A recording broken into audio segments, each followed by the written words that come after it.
Prashant, you have to give it cue. Yes, Anand.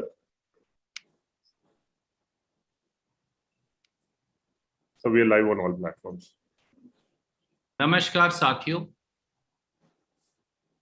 Akhil Bharatiya Congress committee की इस विशेष पत्रकार वार्ता में आप सबका बहुत बहुत स्वागत है। मैं आपके बीच हूं लेकर भारत मां की दर्द भरी दास्तान। 7 साल से दिए हैं अनगिनत घाव जो अब पककर नासूर बन गए हैं। मोदी सरकार के 7 वर्ष पूरे हो गए। 7 सालों से चौपट सरकार, 7 सालों से बेरोजगारी अपरंपार, 7 सालों से कमर तोड़ महंगाई की मार, 7 सालों से लगातार गरीब की जिंदगी पर वार, 7 सालों से धरती पुत्र किसान पर सत्ता का प्रहार, 7 सालों में अर्थव्यवस्था का कर दिया बंटाधार और 7 सालों बाद सीमा पर अभी भी बाकी है प्रतीकार। इसीलिए मोदी सरकार 7 साल पूरा होने पर हम कहेंगे कि मोदी सरकार देश के लिए हानिकारक है। साथियों, 7 सालों में हमने क्या खोया, क्या पाया? हमने खोई लोकतंत्र की गरिमाएं, संवैधानिक संस्थाएं, शासन की मर्यादाएं, प्रधानमंत्री की संवेदनाएं और दर्द बांटने व वचन निभाने की मान्यताएं। हमने खोई इंसानियत और मानवता, हमने खोई अपनी आत्मनिर्भरता, हमने खोया वैश्विक मान और बेरहम शासक ने खोया जनता का विश्वास और सम्मान। पर फिर भी वो कहते हैं केवल मैं ही महान। 7 साल में हमने वो सब खोया जो सबसे न्यारा है। हमने खोए बहुत ही प्यारे दिल के टुकड़े, लाखों अपने। हमने खोए युवाओं के सपने। हमने खोया करोड़ों रोजगारों का आगाज। हमने खोया करोड़ों किसानों की दुगनी आय का ख्वाब। हमने खोया गरीबी से उबर अच्छे दिन के सपनों का आकार और हमने खोए महिलाओं और दलितों के अधिकार। पर 7 साल में क्या पाया? सिर्फ नफरत और बंटवारे का साया, सिर्फ झूठी नोटबंदी और जीएसटी की माया, सिर्फ फरेब और जुमलों की छाया और रक्षक की ही भक्षक बनी काया। पर क्या गंगा मैया में बहती हजारों लाशें, उन्नाव, प्रयागराज और कानपुर में मिट्टी के तले दबी सांसें, सरयू तट पर उतारी जा रही लाल चुन्नियां, शमशान घाट की नई चुनी ऊंची ऊंची दीवारों के पीछे दहकती आग की चिमनियां, क्या यह सब मेरी भारत मां की संस्कृति और संस्कार हो सकते हैं? नहीं, कभी नहीं। क्योंकि जब अंतिम संस्कार का अधिकार ही छीन ले सरकार, जब महामारी में अंतिम यात्रा और रीति रिवाज की भी नेहो दरकार, जब ये अंतर करना साथियों मुश्किल हो जाए कि कोरोना महामारी की मार बुरी या मोदी सरकार की दुत्कार बुरी, तो जान लें कि 73 सालों में ये दुखों का पहाड़ और अपने बच्चों की दुर्दशा का भयावह मंजर भारत मां ने पहले कभी नहीं देखा। इसीलिए हमने कहा 7 साल पूरे होने पर मोदी सरकार देश के लिए हानिकारक है। आइए सुनिए भारत मां की जुबानी एक निरंकुश पूंजी पोषक की कहानी। और उसके बाद में फिर मेरे रिमार्क्स कंक्लूड करूंगा। भारत मां की जबानी का वीडियो प्ले किया जाए।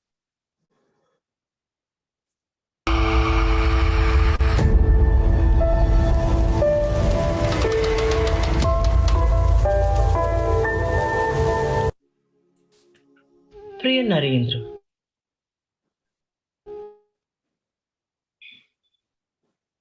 आज मौका तो है तुम्हें 7 साल के शासन के लिए बधाई देने का, लेकिन मैं तय नहीं कर पा रही हूँ कि तुम्हें क्या कहकर बधाई दूं। एक तरफ तुम्हारे भक्त तुम्हारी तथाकथित कामयाबी का ढिंढोरा पीटने के लिए हर दर हर दीवार पर दस्तक दे रहे हैं, तो दूसरी तरफ मैं अपने दामन में दफन हो रही जिंदा सांसों की तड़पन को देख रही हूँ। मैं देख रही हूँ पंचतत्व में विलीन होते अपने उन बच्चों को जिन्हें काल के क्रूर हाथों ने मेरे आंचल से जुदा नहीं किया है। उन्हें मुझसे किसने जुदा किया है, ये बात तुम्हें अलग से बताने की कतई जरूरत नहीं है। इस वक्त मुझे याद आ रहा है तुम्हारा वो बेशर्म बयान जिसके जरिए तुमने उत्तर प्रदेश के चुनावी शतरंज में अपना दांव खेला था। गांव में अगर स्मशान बनता है तो गांव में स्मशान भी बनना चाहिए। नरेंद्र, तुमने तो यूपी में चुनावी बाजी जीतने के लिए मेरे दामन में कब्रिस्तान और शमशान का दाग लगाया था, लेकिन लगता है कि क्रूर कोरोना ने इससे ही तुम्हारे मन की बात समझ लिया। जरा देखो तो, उसने वाकई मेरे हर गांव, हर गली, हर मोहल्ले को शमशान और कब्रिस्तान में तब्दील करके रख दिया। नरेंद्र, इसीलिए कहा जाता है कि कभी भी भूल कर अशुभ बात नहीं बोलनी चाहिए। नरेंद्र, तुम तो मेरी सेवा करने का वादा कर सत्ता में आए थे, लेकिन कभी फुर्सत में सोचना तुमने मेरी और मेरे बच्चों की क्या सेवा की है। कोरोना की पहली लहर में जब मेरे बच्चे सड़कों पर भूखे प्यासे एड़ियां रगड़ रहे थे, तुम ताली थाली का मेगा शो कर रहे थे। नोटबंदी के समय कड़कड़ाती धूप में मेरे बच्चे लाइनों में मर रहे थे, तब तुम तालियां बजवाकर कह रहे थे घर में शादी है पैसा नहीं, घर में बीमार है दवा नहीं। घर में शादी है पैसे नहीं है, मां बीमार है, 1000 के नोटों का थप्पा है, लेकिन मुश्किल है। मेरे बच्चों के शहर स्मार्ट सिटी तो नहीं बने, हाँ शमशान और कब्रिस्तान से गूंजती चीखों और जलती लाशों का तुमने असहाय कारवां जरूर बना दिया। मेरे नौजवान बेटे व बेटियां मुझे सबसे प्यारे लगते हैं, क्योंकि वो गुणी हैं, उनमें हुनर है, वो शिक्षित हैं और काबिल हैं। उन्हें जब तुमने 2 करोड़ रोजगार देने का वादा किया, मेरे जैसी हर मां ने तुम्हें आशीष दी, तो यह है कि तुम उसके बिल्कुल विपरीत निकले। 7 साल में 14 करोड़ रोजगार देना तो दूर, तुमने तो उनसे उनकी रोजी रोटी और भविष्य भी छीन लिया। 73 साल में बेरोजगारी सबसे ऊंचे पायदान पर है और डबल डिजिट का आंकड़ा पार करके 11.5% के आसपास हो गई है। देश में नक्सलवाद और उग्रवाद ने सभी सीमाएं पार कर दी हैं।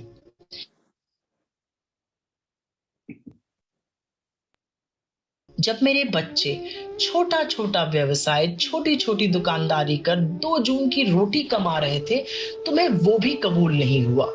उनकी आय और कमाई सब की सब जीएसटी यानी गब्बर सिंह टैक्स लगाकर तुमने छीन ली।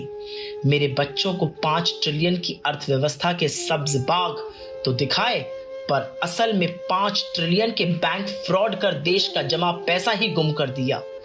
उज्ज्वला योजना की बात तो भारत के नियंत्रक और महालेखा परीक्षक यानी सीएजी ने फर्जीवाड़ा करार करी है। मेरे धरती पुत्र, मेरे सबसे प्रिय, अपने घर, खेत, खलिहान, अपनी दहलीज छोड़कर तुम्हारे काले कानून के खिलाफ 6 महीने से दिल्ली की सीमा पर तुम्हारे ही आलीशान बंगले से कुछ ही दूरी पर बैठा हुआ है, पर तुम्हारे पास तो उनसे मिलने की फुर्सत तक नहीं है। नरेंद्र, मुझे पता है कि हर शासक की तरह तुम भी इतिहास के स्वर्णिम पन्नों पर अपना नाम अमर कराने की ख्वाहिश रखते हो, लेकिन मेरी नजर में तुम आत्ममुग्धता के शिकार एक ऐसे अहंकारी शासक हो जो अपनी छवि चमकाने के लिए किसी भी हद तक गिर सकता है। याद रखना, इतिहास में तुम्हारा नाम इसी तौर। शुक्रिया साथियों। आज 7 साल हो गए देश को एक नाकाम, नाकारा और नासमझ सरकार का बोझ ढोते हुए मेरा देश भुगत रहा है। मेरा देश भुगत रहा है क्योंकि आर्थिक मंदी के काले बादल चारों ओर मंडरा रहे हैं। जीडीपी की दर -8% हो गई और प्रति व्यक्ति आय में दुनिया में पहली बार 73 साल में पहली बार भारत अब बांग्लादेश के भी पीछे चला गया। मेरा देश भुगत रहा है क्योंकि 7 साल में बेरोजगारी डबल डिजिट का आंकड़ा पार कर 11.3% हो गई। पिछले एक साल में 12 करोड़ 20 लाख लोगों की रोजी रोटी चली गई। अकेले अप्रैल 2021 में 74 लाख लोगों ने रोजगार खो दिया। मेरा देश भुगत रहा है क्योंकि महामारी, महंगाई और मोदी सरकार तीनों ही देशवासियों के दुश्मन बने बैठे। कई प्रांतों में पेट्रोल 100 रुपया और सरसों का तेल 200 रुपया पार कर चुका है। रसोई गैस का सिलेंडर भी 800 पार पहुंच गया। खाना पकाने के तेलों की कीमतों में लगी आग ने हर गृहिणी के बजट को तहस नहस कर दिया। मेरा देश भुगत रहा है क्योंकि मोदी सरकार धरती पुत्र किसानों की अगली फसल और नस्ल दोनों छीनकर अपने चंद पूंजीपति मित्रों की थाली में डालना चाहती है। कभी उन पर लाठी डंडे बरसवाती है तो कभी उनकी राहों में कील कांटे बिछाती है। 3 काले कानूनों के माध्यम से किसानों की रोजी रोटी छीन लेना चाहती है। 7 साल से मेरा देश भुगत रहा है क्योंकि मोदी सरकार ने गरीबी पर नहीं, गरीबों पर वार किया है। 7 साल में 23 करोड़ भारतीय गरीबी रेखा के नीचे चले गए और लगभग 3.25 करोड़ भारतीय मध्यम वर्ग की श्रेणी से ही बाहर हो गए। 7 साल में मेरा देश भुगत रहा है क्योंकि कोरोना महामारी के बीच लाखों जिंदगियां सिसक सिसक कर दम तोड़ रही हैं। शमशान और कब्रिस्तान अटे पड़े हैं। ना ऑक्सीजन है, ना जीवन रक्षक दवाएं, ना वेंटिलेटर है, ना आईसीयू, ना वैक्सीनेशन, और मोदी सरकार पूरी तरह से गुमशुदा है। 7 साल से मेरा देश भुगत रहा है क्योंकि चीन को लाल आंख दिखाना तो दूर, मोदी सरकार आज चीन द्वारा किए गए भारतीय सीमा पर अतिक्रमण से चीन को खदेड़ नहीं पाई। यह 73 साल में देश की सबसे कमजोर सरकार साबित हुई है। साफ है साथियों कि देश 7 सालों की मोदी सरकार की निर्मित बदहाली को भुगत रहा है। अब जवाब मांगने और हिसाब करने का समय आ गया है। कोई भी प्रश्न आप पूछना चाहें तो स्वागत है। जी, अपने प्रश्न इंगित करिए।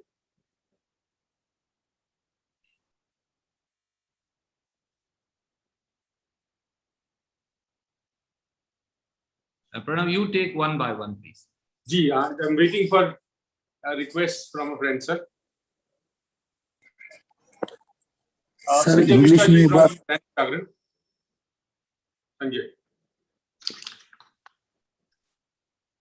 संजय जी। जी, आवाज आ रही है मेरी? जी हाँ। सुरजेवाला जी, जितनी आपने सरकार की विफलताएं गिनाई, इस मौके पर क्या आप ये नहीं कहेंगे कि इतनी सारी विफलताओं के बावजूद सरकार एक तरह से अपने ट्रैक पे चल रही है और राजनीतिक पार्टियां, विपक्षी पार्टियां इन विफलताओं को अभी तक क्यों नहीं भुना पाई है? क्या आप अपनी कमजोरी नहीं मानते हैं इसमें? आदरणीय साथी, देश के विकास का पहिया तो ट्रैक से मोदी सरकार ने उतार दिया है और उसका दर्द, उसकी असहाय पीड़ा, उसकी मोदी निर्मित तकलीफ आज पूरा देश भुगत रहा है।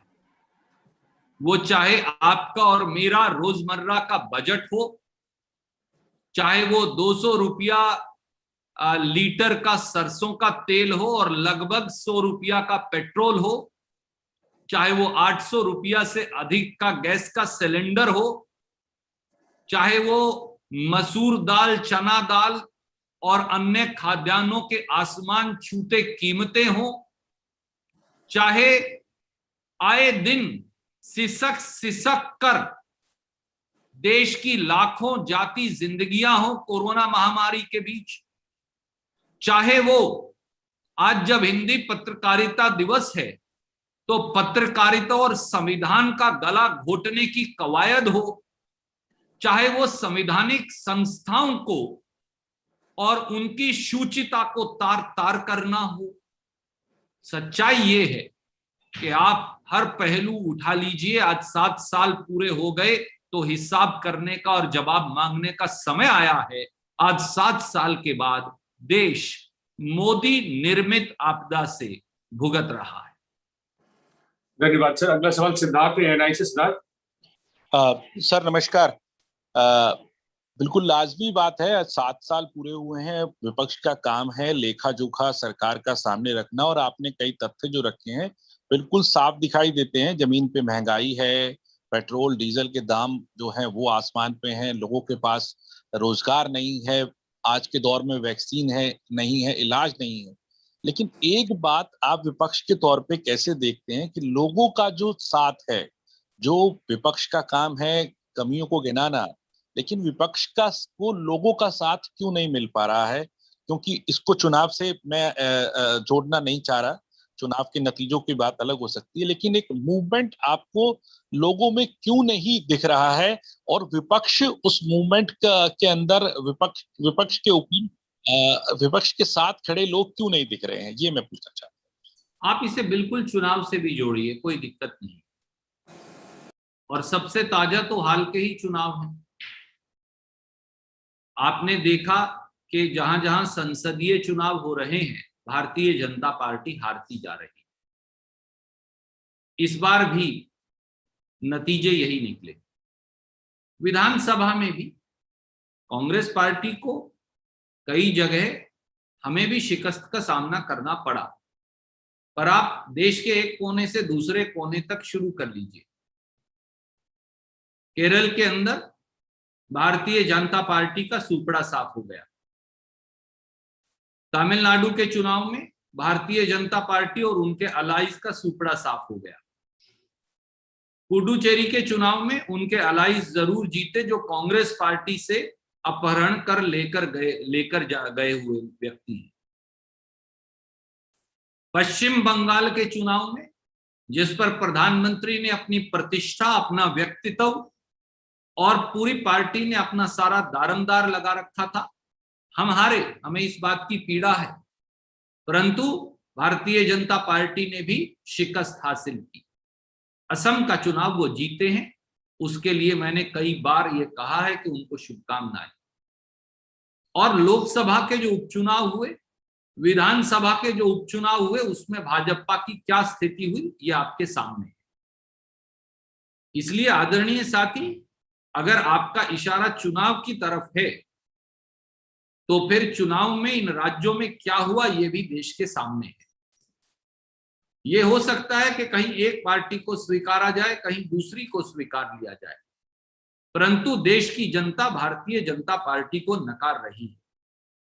और जिस प्रकार की भाजपा निर्मित त्रासदी हमने कोरोना महामारी में देखी, जिस प्रकार से एक सोती हुई सरकार ने, एक गुमशुदा सरकार ने देश के लाखों लाखों लोगों को, हमारे प्रियजनों को मरने के लिए छोड़ दिया अपने सूरते हाल पर, यह शायद ऐसा इस देश में 73 वर्ष में ना कभी हुआ और ना कभी अगली सदियों तक होने वाला है। क्या कोई शासक जिम्मेवारी से पीठ दिखाकर भाग सकता है?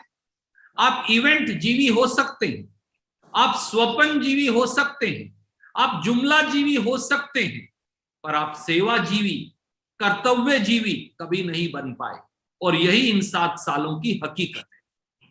धन्यवाद। Thank you, sir. Samya from Times Now. Samya. Sir, I just request you to kindly repeat the 7 years of the Prime Minister briefly in English, that we can take it up as well. Samya ji, we will be sending you a detailed English press release. Okay. But this is a story of unprecedented devastation, abdication of responsibility, and abandonment of India's people by a government that was showered with all the love and affection. It is a betrayal of faith of people of India. It is betraying the trust and the innate faith they reposed in Prime Minister Shri Narendra Modi. This is a deception of the worst kind, heaped upon 140 crore Indians by a government they elected based on innumerable promises.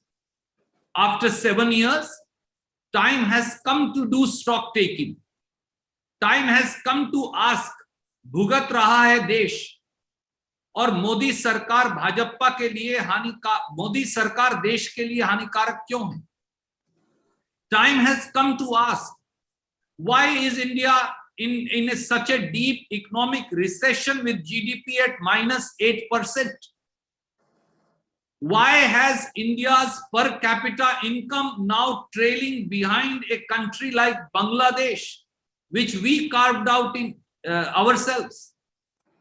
Time has come to ask, why has inflation gone into double digits of over 11.3%? Time has come to ask, why have 12.20 crore people lost their livelihoods and jobs over last 1 year? Yet an incompetent government merely remained a mute spectator. Time has come to ask, why have 74 lakh people lost their livelihood and jobs only in April 2021? Time has come to ask, why did our government abandon our people in the middle of the COVID-19 pandemic? Time has come to ask, why were 11 lakh remdesivir injection exported by our government as our own people were dying? Time has come to ask, why was our government exporting 9,000 tons of oxygen as people of India were gasping for breath and oxygen? Time has come to ask, why are insurmountably large, almost 70-80% ventilators supplied from PM Care Fund have turned out to be fake? Time has come to ask, why did Modi government not order vaccination in time? Time has also come to ask, why is Modi government attacking the poor instead of attacking the poverty? Time has come to ask, why is petrol crossing 100 rupees a liter in many parts of the country and mustard oil crossing 200 rupees per liter in many parts of the country? Time has also come to ask, why is the Prime Minister and Modi government attacking the budget of the people? Time has also come to ask, why a pseudo-nationalist government utterly failed to defend our borders and to push back the Chinese from our territory. Time has come to ask, who is responsible for the insurmountable devastation, for the insurmountable agony, for the insurmountable anguish and unfathomable pain that has been inflicted on the people of India? And that's why this is time for stock taking. Thank you. Thank you. Neeraj Kumar ji from News 18. Unmute कर लीजिए Neeraj. Hello, आवाज आ रही है? Yes Neeraj ji, नमस्कार. Randeep sir नमस्कार. Sir, हमारा सवाल ये है कि अभी अब से थोड़ी देर पहले 2 सहयोगियों ने पूछा कि आखिर कांग्रेस बतौर विपक्ष असफल क्यों रह रही है. आपने गिनाया भी कि कैसे सुपड़ा साफ हो गया भारतीय जनता पार्टी का हाल के चुनाव में, लेकिन कहीं ना कहीं लगता है कि कांग्रेस विपक्ष के तौर पे तो ठीक है कि आप बीजेपी या दूसरी सत्ताधारियों पार्टियों के खिलाफ हमला करेंगे, लेकिन कांग्रेस खुद पे फोकस से ज्यादा, जहां तक बात स्ट्रेटेजी की होती है, चुनावी स्ट्रेटेजी की भी बात करें या पॉलिसी मेकिंग स्ट्रेटेजी की भी बात करें, तो कांग्रेस खुद से ज्यादा सरकार पे फोकस करने लगती है। और जैसे कि अभी जो यूपी का ही उदाहरण ले रहे, प्रियंका गांधी लगातार पत्र लिख रही हैं, लेकिन जमीन पे जो स्थानीय नेता हैं उनकी तरफ से जो मेहनत होना चाहिए, चुनाव नजदीक है, वो नहीं दिखता। यहाँ तमाम आला नेता, आप भी अपने क्षेत्र में लगे थे हाल के वक्त में जिस तरह से जमीन पे थे, लेकिन एक बड़ा कार्यकर्ता या नेता जो होते हैं स्थानीय, वो जमीन पे उस तरह से नहीं लगते, चुनावी दृष्टिकोण से भी और पार्टी को जमीन के स्तर पे मजबूत करने के दृष्टिकोण से भी। तो इसको आप लोग एड्रेस क्यों नहीं कर पा रहे? आदरणीय मित्र, मैं आपकी और हमारे अलाइस की भावना से अपने आप को जोड़ता हूं, और वो आपने उत्तर प्रदेश का उदाहरण दिया तो उत्तर प्रदेश से ही शुरू करूंगा। ये कांग्रेस पार्टी, श्रीमती प्रियंका गांधी वड्रा और हमारी कांग्रेस पार्टी के कार्यकर्ता थे, जिन्होंने जब हमारे लाखों लाखों मजदूर जो उत्तर प्रदेश, बिहार और उड़ीसा और बंगाल के हमारे भाई बहन जो तपती गर्मी में नंगे पांव बच्चे को कोख में लिए जिंदगी के अगले दिन की रोटी कहां से आएगी ये नहीं जानते पैदल चले जा रहे थे, तो हजारों हजारों बसों का इंतजाम कांग्रेस पार्टी ने किया था। पूरे देश में विपक्ष में होते हुए भी 2-3 प्रांतों को मैं अगर छोड़ दूं, तो जहां जहां हम विपक्ष में थे, करोड़ों रुपया हमारे प्रवासी मजदूरों के घर लौटने का कांग्रेस पार्टी ने जमा करवाया था। और जहां हमारी सरकारें हैं, पंजाब, राजस्थान, छत्तीसगढ़ में हमारी सरकारों ने मुफ्त उनके वापस लौटने का मोदी सरकार के संचालित रेलवे को पैसा देकर इंतजाम करवाया। आज भी जब आपदा का अवसर है, तो कांग्रेस पार्टी तो पूरे देश में सेवा में लगी है, और भारतीय जनता पार्टी वैक्सीन के बदले में पैसा बटोरने और वसूली में लगी है, जैसा हमने कल देखा। क्या कारण है? क्या कारण है कि कर्नाटका में भाजपा के एक विधायक, जो भारतीय जनता पार्टी के सबसे बड़े राष्ट्रीय पदाधिकारी और मोदी जी के चहेते के चाचा हैं, वो बीबीएमपी का वैक्सीन प्राइवेट अस्पताल में भिजवाकर 500 रुपये वसूलने का वीडियो आपके चैनल्स ने दिखाया। क्या कारण है कि फर्जी इंजेक्शन बेचते लोग जो पकड़े गए, उनके तार सीधे भाजपा से जुड़े हैं और मोदी जी उनकी तारीफ में उन्हें मुबारकबाद के कसीदे पढ़ते नजर आए? तो एक तरफ भाजपा है और एक तरफ कांग्रेस है। हमारे भी युवा कांग्रेस के अध्यक्ष कर्नाटक से आते हैं, पर उन्होंने जो काम किया उसकी तारीफ आप सबने और पूरे देश ने की, और युवा कांग्रेस ने जो काम किया, हम में और भाजपा में यही अंतर है। और राजनीतिक इच्छा, हमारे अंदर ना राजनीतिक इच्छा शक्ति की कमी है, ना संकल्पबद्धता की, ना कर्तव्य परायणता की। अगर हमें और मेहनत करने का देश आदेश देगा, जैसा आदेश दे रहा है आपके शब्दों के माध्यम से, तो उस भावना के आगे नतमस्तक होकर आज आपके माध्यम से मैं देशवासियों को कहूंगा, एक कांग्रेस के अदने कार्यकर्ता के तौर पर, कि कांग्रेस और ज्यादा मेहनत करेगी। कांग्रेस अपनी भूल सुधार लोगों से और ज्यादा जोर से जुड़ेगी। हम सब कुछ छोड़कर और ज्यादा सेवा करेंगे। हम देश को नई रास्ता और नई डगर दिखाएंगे, जैसा डॉक्टर मनमोहन सिंह, राहुल गांधी जी, सोनिया गांधी जी के पत्रों में हमने देखा। हम महामारी में सरकार को सकारात्मक और आलोचनात्मक दोनों सहयोग और सुझाव देंगे, और हम इस देश को सबसे पहले रख देशवासियों की सेवा करेंगे। ये मेरा विश्वास भी है और कांग्रेस का वचन भी। धन्यवाद सर। प्रीति जी सारा से, राष्ट्रीय सारा से प्रीति। सर नमस्कार। पहले तो सर जो रिपोर्ट आपने दी 7 साल की, इसके लिए एक आम नागरिक देश की होने के नाते मैं ये मानती हूँ कि जो चीजें आपने गिनाई, यकीनन देश का नागरिक अगर उसको आकलन करे तो वो मानेगा कि ये सभी क्षेत्र ऐसे हैं जिसमें आम जनता को पिछले 7 सालों में न सिर्फ जूझना पड़ा है, झेलना पड़ा है और आज भी वो मशक्कत करने के लिए बाधित है। लेकिन बावजूद इसके मेरा सवाल मेरे दोस्तों से जुड़ा हुआ ही है।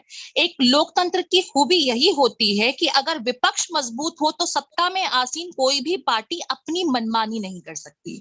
आपके नोट्स में शुरुआत में जब आपने बीजेपी की सरकार को निरंकुश सरकार कहा और अब तक की सबसे विफल सरकार कहा, तो सवाल विपक्ष पर भी खड़ा उठना लाजमी हो जाता है कि अगर सरकार मनमानी कर रही थी तो कमी हम में कहां है कि हम उन्हें रोक नहीं पाए।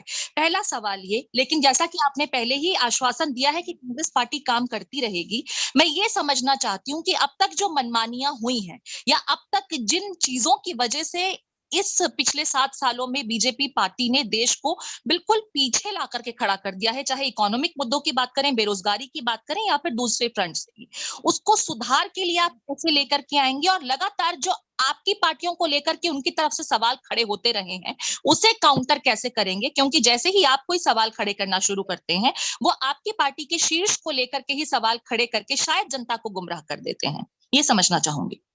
शुक्रिया प्रीति।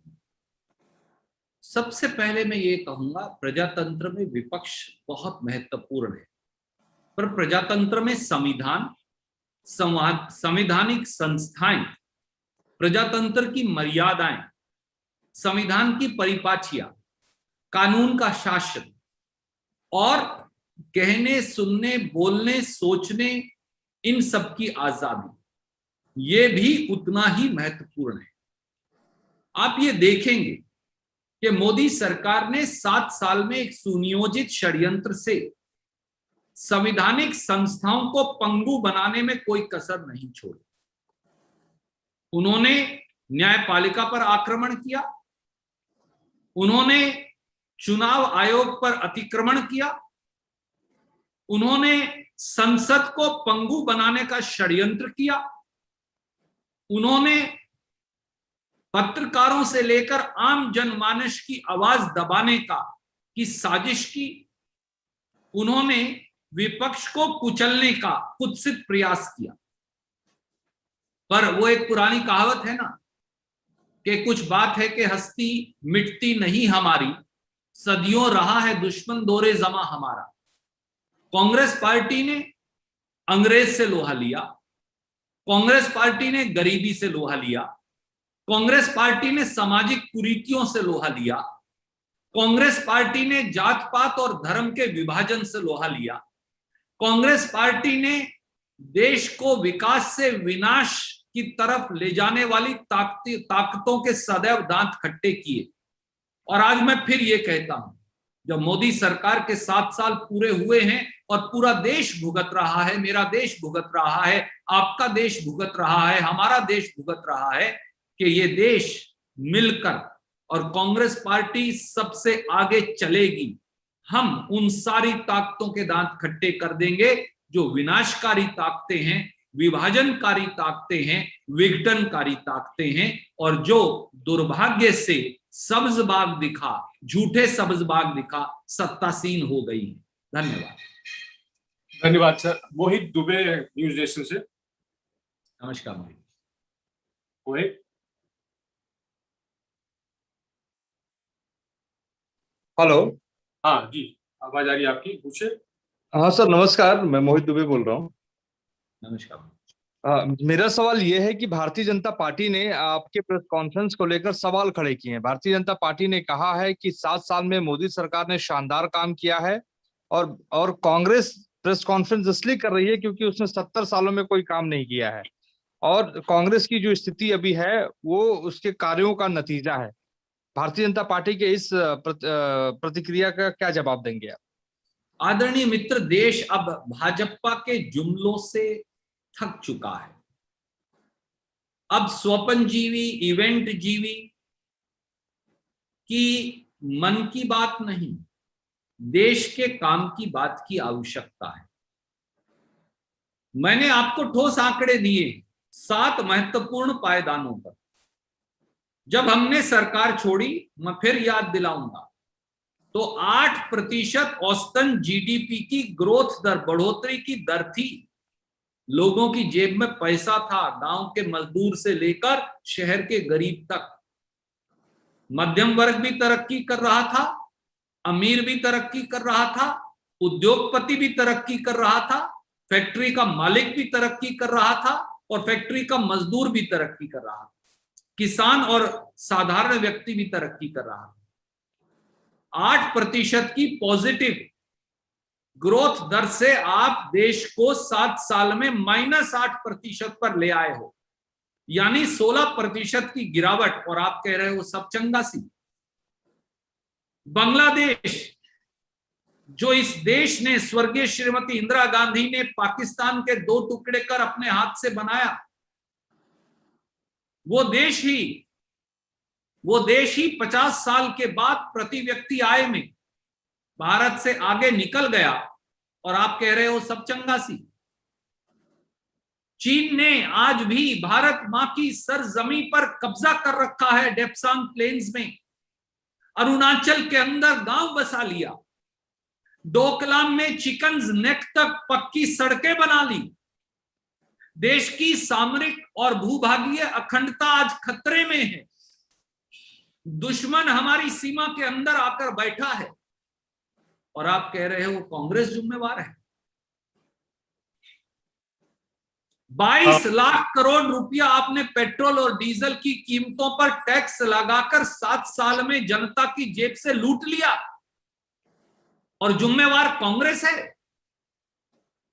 पेट्रोल 100 रुपया को छू रहा है दिल्ली में, मध्य प्रदेश में 101 रुपया को पार कर गया, जहां दोनों जगह आपकी सरकार है। सरसों का तेल 200 रुपया लीटर पार हो गया 7 साल के अंदर, नहीं 1 साल के अंदर, और जिम्मेवार कांग्रेस है। लोगों का बजट बिगड़ गया, गृहिणियों के पास पैसा नहीं, और जिम्मेवार हम हैं। सत्ता में आप हैं, सत्ता का मेवा आप खा रहे हैं, सत्ता की मलाई आप लूट रहे हैं, वैक्सीन आप बेच रहे हैं, परंतु देश तड़प तड़प कर आखिरी सिसकियां ले रहा है, और जिम्मेवार कौन है? कोरोना महामारी में कोई ऐसा परिवार इस देश का बता दीजिए, आप पत्रकार साथी मौजूद हैं, आप अपना मन टटोल कर देख लीजिए, कोई ऐसा परिवार है जिसने अपना एक प्रियजन, एक दोस्त, एक संबंधी कोरोना में तड़प तड़प कर मरते ना देखा हो, जिसने ऑक्सीजन के सिलेंडर के लिए दर दर की ठोकरें ना खाई हो, जिसने आईसीयू बेड के लिए गिड़गिड़ा गिड़गिड़ा कर भीख ना मांगी हो, जिसने जीवन रक्षक दवा रेमडेसिविर, टोसिलाजोम के इंजेक्शन के लिए लुट लुट कर, पिट पिट कर एक एक जगह धक्के ना खाए हो, और आप कह रहे हो कि आप जिम्मेवार नहीं, देश भुगत नहीं रहा, कांग्रेस जिम्मेवार है। साथ ही इससे बड़ी विडंबना इस देश के अहंकारी पूंजी पोषक शासक की हो ही नहीं सकती। धन्यवाद। Sir, Janine from ABP. Janine के बाद उमा, फिर आनंद पटेल। जी सर। रणदीप सर, 2 सवाल है मेरे। एक तो जो बीजेपी आप लोगों पर आरोप लगा रही है इंडियन स्ट्रेन को लेकर के, जिसका जवाब भी आप लोगों ने दिया है कोर्ट में सरकार के हलफनामे में ढूंढ करके, ये विवाद जो है ये क्या गैर जरूरी विवाद नहीं है? जिस तरीके से अपने ही देश की 2 पार्टियां जो है वो एक दूसरे पर हमले कर रही हैं इंडियन स्ट्रेन के नाम पर। एक तो ये है सवाल सर, और दूसरा गृह मंत्रालय की तरफ से जो नोटिफिकेशन जारी हुआ है जिसके तहत पड़ोसी देशों के गैर मुस्लिमों को नागरिकता के लिए आमंत्रित किया गया है जो देश में रह रहे हैं, उस पर कांग्रेस का क्या रिएक्शन है? दोनों ही सवालों पर आपका जवाब प्लीज। आदरणीय साथी, एक कहावत है हिंदी की, और आज हिंदी पत्रकारिता दिवस है, उल्टा चोर कोतवाल को डांटे। भारतीय जनता पार्टी यही कह रही है। ये उनका शपथ पत्र है, मैं स्क्रीन पर दिखा रहा हूं, और मैं प्रणव जी को कहूंगा आप सबको भेज दो। ये है वो शपथ पत्र। इस शपथ पत्र में रविशंकर प्रसाद जी और मोदी सरकार ने कोरोना के वायरस के एक म्यूटेशन को इंडियन स्ट्रेन बताया है। तो अगर कोई सरकार का सुप्रीम कोर्ट में शपथ पत्र पढ़ दे तो अब वो अपराध कैसे हो गया? और सवाल ये नहीं सवाल ये है कि आपने पिछले कई महीनों से सीरो सर्वे ही नहीं किया इन्फेक्शन का। सवाल ये है कि आपने जीनोम सीक्वेंसिंग और टेस्टिंग करवाई ही नहीं, ये जानने के लिए कि इस देश में अब कितने किस्म का वायरस है, ब्राजील से कौन सा आया है, यूके से कौन सा आया है, अफ्रीका से कौन सा आया है, इत्यादि इत्यादि। सवाल ये है कि जब इस देश के लाखों लोग सिसक सिसक कर मर जाएं, जब शमशान और कब्रिस्तान अटे रहें, जब गंगा मैया भी लाशों के ढेर से थक कर छलनी लहूलुहान होकर हजारों हजारों लाशों को अपने किनारे, अपने गंगा के किनारे वहां पर उनको दफन करने की मजबूरी हो जाए, तो इस देश में क्या सरकार को एक क्षण भी सत्ता में बने रहने का अधिकार है? आपका दूसरे प्रश्न का जवाब मैं नोटिफिकेशन पढ़कर फिर। धन्यवाद। धन्यवाद sir. Anand ji, Anand Patel from India Today. Morning, sir. Though you have listed out the failures of the Modi government, and I have seen the press release which has a 7-pointer charge sheet against the 7-year rule of the Modi regime.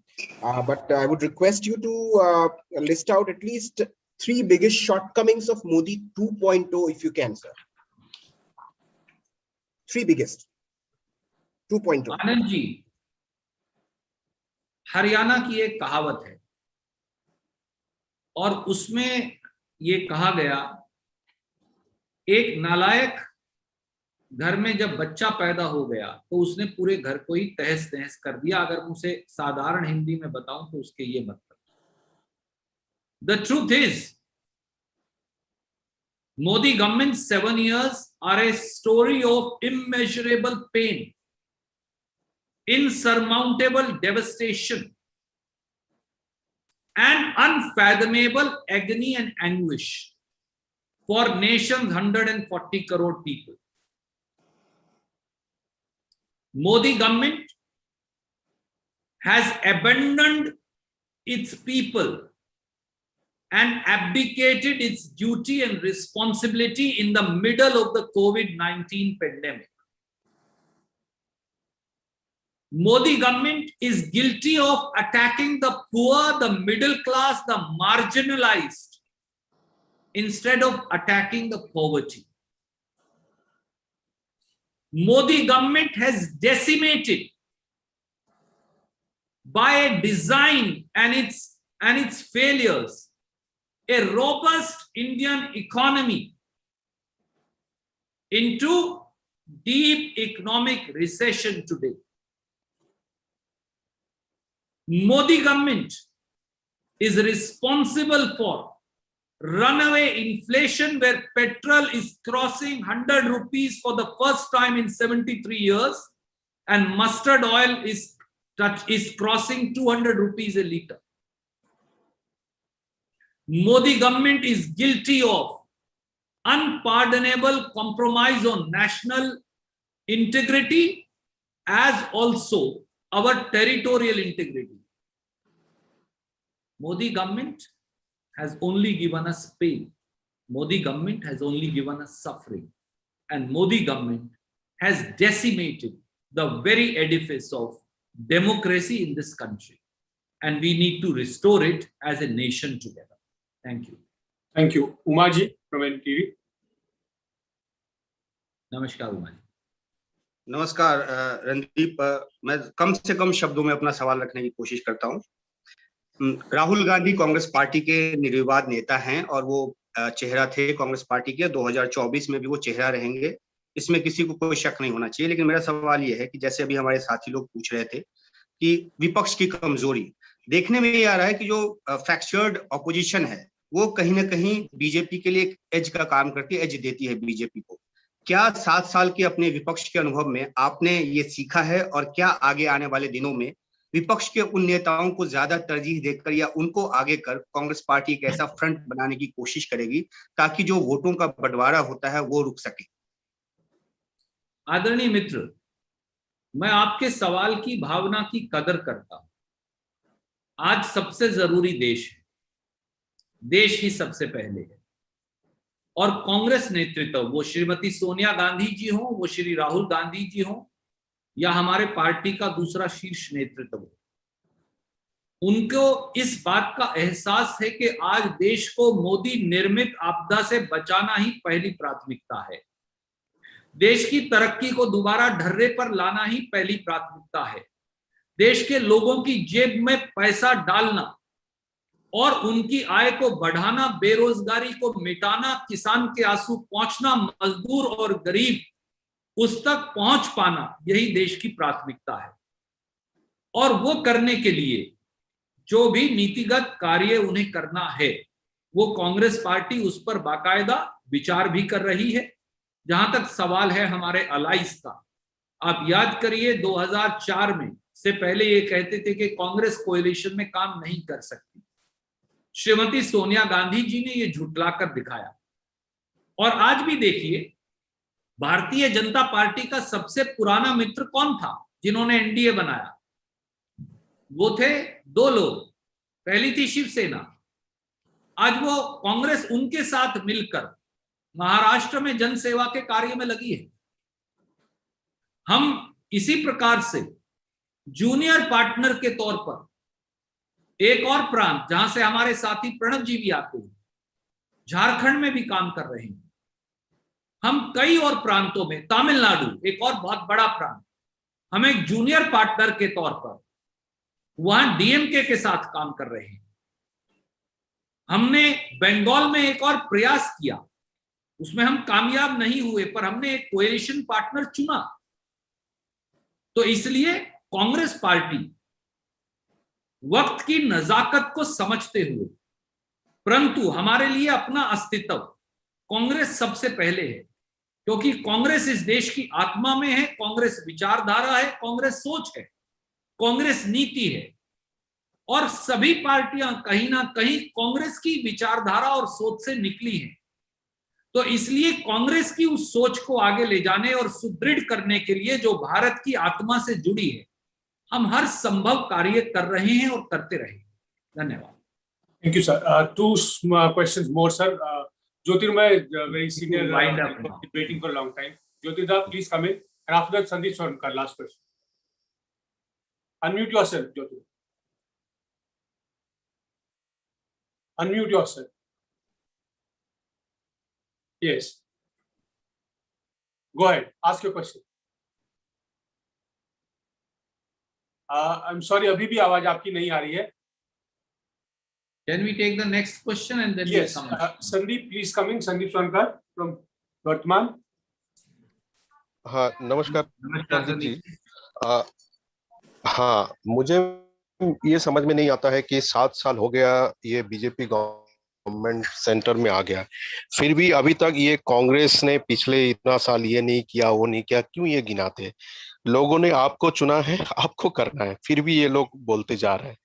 तो मेरा question 2 है, छोटा छोटा। एक, जो ये Covid situation थोड़ा सा नॉर्मलाइज होने के बाद, क्या ऑल ऑपोजिशन पार्टी, ये पिछले 7 साल में जो मोदी गवर्नमेंट का विफलता है, जो आप वर्चुअली बता रहे हैं, हम सुन भी रहे हैं, लिख भी रहे हैं, तो क्या ये ऑन स्ट्रीट पूरा ऑपोजिशन उतरेंगे? और दूसरा है कि सफलता हो या विफलता हो, ये गणतांत्रिक ढांचे में मोदी सरकार को अभी पार्लियामेंट स्पेशल सेशन बुला के डिस्कस करना नहीं चाहिए? आपने 3 बड़े महत्वपूर्ण पहलू उठाए। आदरणीय मित्र, अगर विपक्ष की जिम्मेवारी भारतीय राष्ट्रीय कांग्रेस नहीं निभाएगी, तो फिर आप ही सबसे पहले ये कहेंगे कि कांग्रेस अपनी जिम्मेवारी का निर्वहन नहीं कर रही। अगर सरकार 140 करोड़ देशवासियों को जख्म दे रही है, अगर वो जख्म जो अब पककर नासूर बन गए हैं, उनकी सजा अब मेरा देश भुगत रहा है, तो सरकार को सच का आईना दिखाना मेरा कर्तव्य भी है और मेरा धर्म भी, जैसा श्रीमद् भगवत गीता में कहा गया है। मैं आपको दूसरा आपका सवाल था संसदीय प्रणाली को लेकर। मोदी सरकार जानबूझकर देश की संसद को पंगु बनाने का कुत्सित प्रयास कर रही है, पर वो इस षड्यंत्र में कभी कामयाब नहीं होंगे, क्योंकि संसद इमारत का नाम नहीं, संसद सेंट्रल विस्टा का नाम नहीं, संसद महामारी के बीच 20,000 करोड़ रुपया खर्च कर प्रधानमंत्री के लिए दफ्तर और एक आलीशान महल बनाने का नाम नहीं, संसद केवल वहां बनी हुई इमारत जिसमें सांसद बैठते हैं उसका नाम नहीं, संसद संविधान का नाम है, और संविधान जड़ नहीं जीवंत वस्तु है। और आज उस संविधान पर, उसकी कोटि कोटि पर आज मोदी सरकार ने एक शातिराना साजिशाना हमला बोल रखा है, और उस संविधान के ध्वजवाहक न केवल कांग्रेस के साथी हम हैं, पर इस देश के 140 करोड़ लोग हैं। और हम ये सुनिश्चित करेंगे कि संसद में सरकार की जवाबदेही संसद के पटल पर सुनिश्चित हो, और सरकार को मजबूर करेंगे कि संसद का सत्र बुलाए। धन्यवाद। ज्योतिदा प्लीज ट्राई, एक बार अनम्यूट करके बोलिए। अनम्यूट करके बोलिए। अनम्यूट करिए, बोलिए ना। कुछ दिक्कत है आपके यहाँ, टेक्निकल प्रॉब्लम है। आलोक झा सर बहुत देर से वेट कर रहे थे, मुझसे गलती हुई, ध्यान नहीं रहा मुझे। आलोक जी सुदर्शन न्यूज से। नमस्कार आलोक जी। सर नमस्कार। अभी आपके प्रेस कॉन्फ्रेंस खत्म होने के कुछ मिनटों के बाद प्रधानमंत्री मन की बात करेंगे, और 7 साल भी पूरे हुए हैं। कांग्रेस नेता नहीं, एक करते हैं प्रधानमंत्री किन किन मुद्दों पर आज मन। आदरणीय मित्र, आपका वॉइस लिंक टूट गया, पर मैं आपके सवाल का सार समझ गया, और अगर अनुमति दें तो मैं उसे जवाब दे देता हूं। आलोक म्यूट कर लेंगे, आपको म्यूट कर लीजिए। हाँ जी सर। देश को काम की बात की जरूरत है, मन की बात की नहीं। देश को स्वप्नजीवी शासक नहीं, देश को इवेंट जीवी राजा नहीं, देश को सेवा जीवी और कर्तव्य जीवी शासक की जरूरत है। दुर्भाग्य से वो हमारे आदरणीय प्रधानमंत्री नहीं हो सकते, क्योंकि वो इस परीक्षा में 0 नंबर लेकर फेल हो गए। इसलिए खुद का महिमा मंडन कितना भी करिए, जैसा भारत मां की जबानी कहा गया कि आपने जो अपराध किए हैं वो नाकाबिले माफी है, और प्रजातांत्रिक तरीके से देश की 140 करोड़ जनता उसका जवाब आपको अवश्य देगी। धन्यवाद। एक सवाल सर अभी, नीरज जी कह रहे हैं कि कुछ बहुत जरूरी पूछना है उनको। नीरज दोबारा पूछना चाहते हैं। हाँ सर, वो विपक्षी गठबंधन से जुड़ा ही सवाल है। आपने कहा कि कांग्रेस उसे लेकर हमेशा से बहुत रिसेप्टिव रही है और किया भी है।